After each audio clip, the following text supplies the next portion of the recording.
When I was in high school, my friends and I had a peculiar pastime.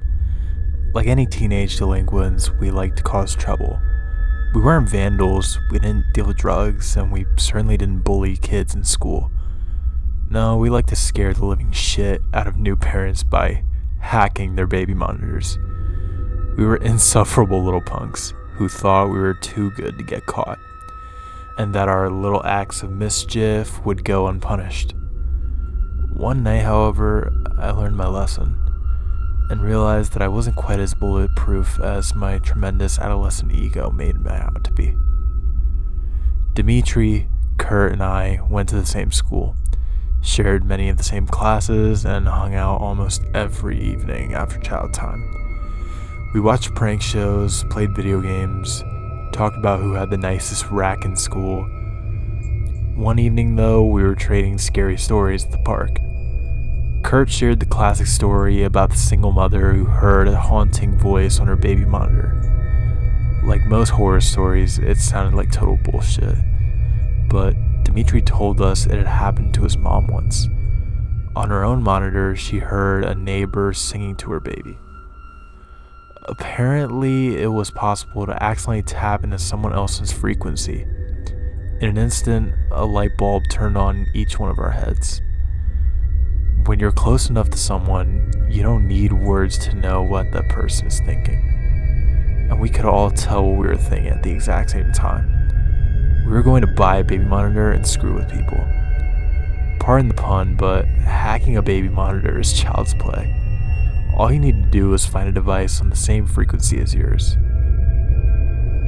Never one to do things half-assed, I purchased a high-end monitor with a frequency dial so we could prank as many targets as possible. The following night, we took our bikes, roamed the neighborhood, and found our first victim.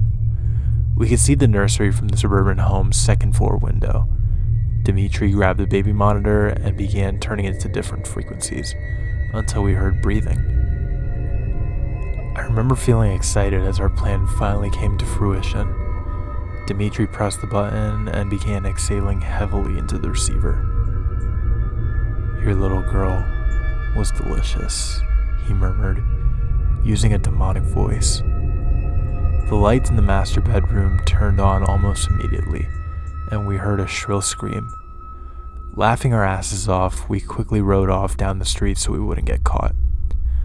We repeated the pranks several times over the course of the following weeks, each taking turns talking through the monitor. Not wanting anyone to get wise to our little game, we chose different houses every time. People's reactions were priceless. Some mothers would reply in panic, others seemed to know it was a hoax and told us to shut up. And one poor woman even started sobbing uncontrollably, begging us not to hurt her baby.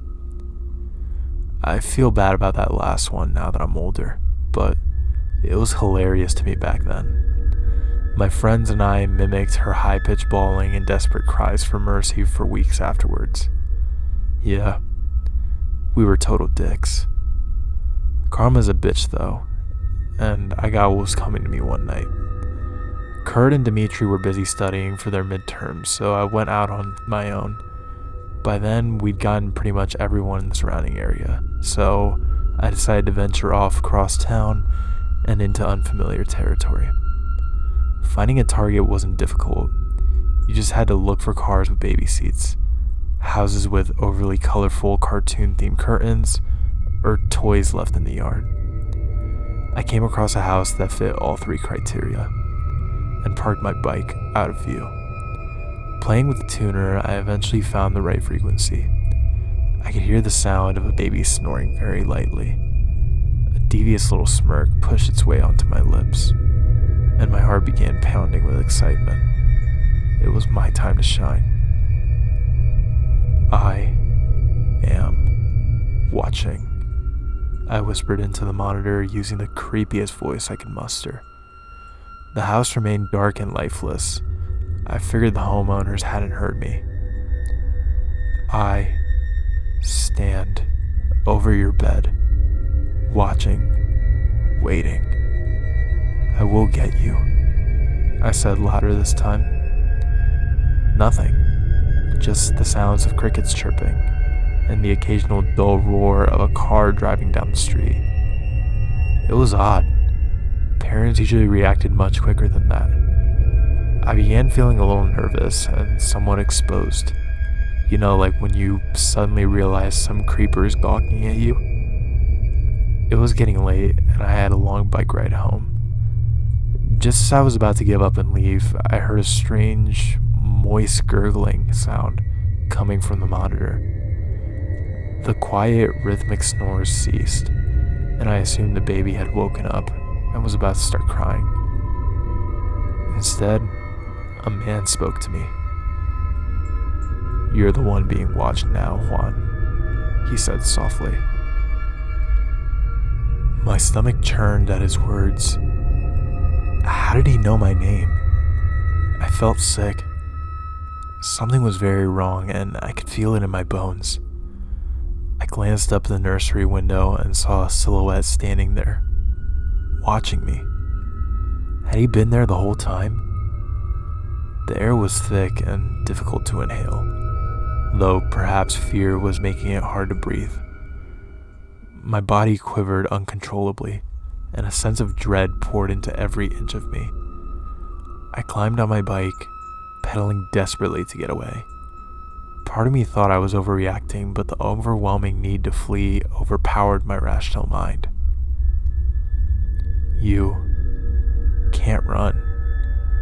I know where you live, Juan," continued the man, even as I turned the corner. I flew down the street, not stopping until I reached a busy boulevard, surrounded by cars and a few late-night joggers. I felt safe. "Your hoodie will run red with blood, boy," whispered the man, still talking through the baby monitor in my pocket. A passerby gave me a nasty look as I yelled loudly in fear, practically ripping my hoodie off in a frantic attempt at removing it.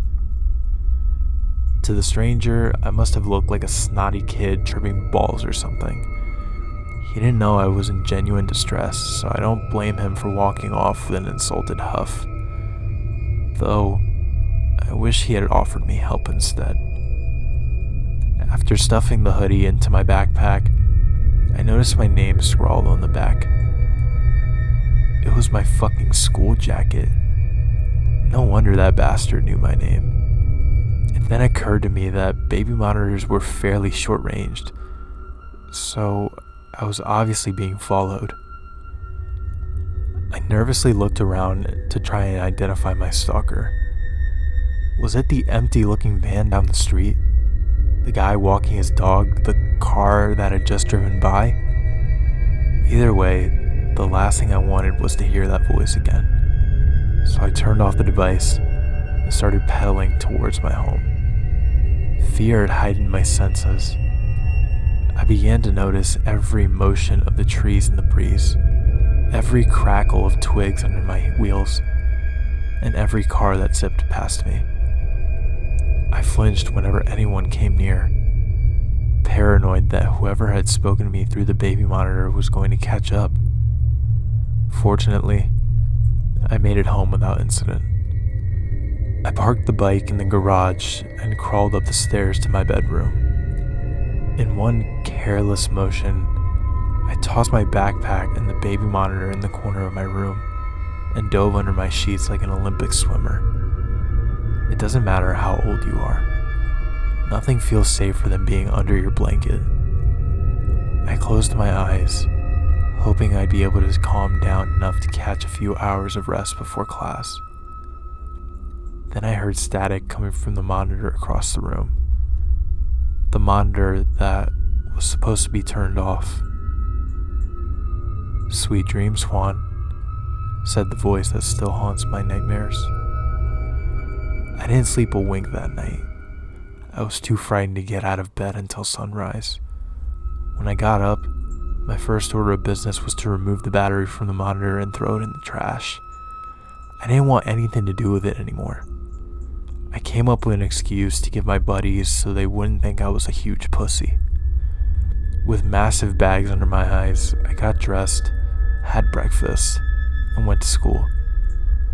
It wasn't until a few days later Then I saw the house on the news.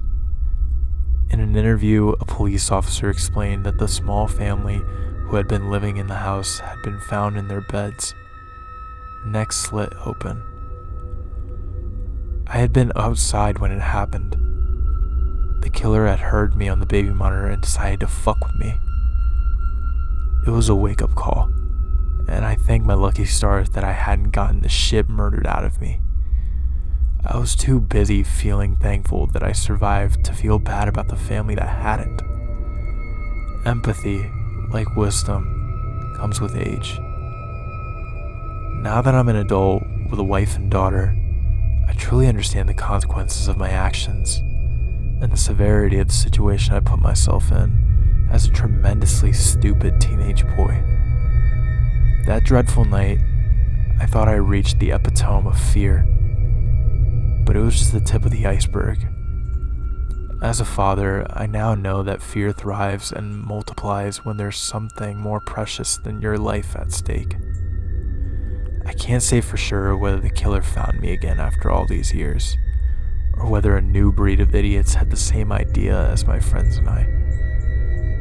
But I can tell you that I now understand what true terror is. Last night, I heard something on our baby monitor that sent chills into my very soul, shackling me with a paralyzing fear that I doubt will ever leave me. I'm still watching. Good night, everyone.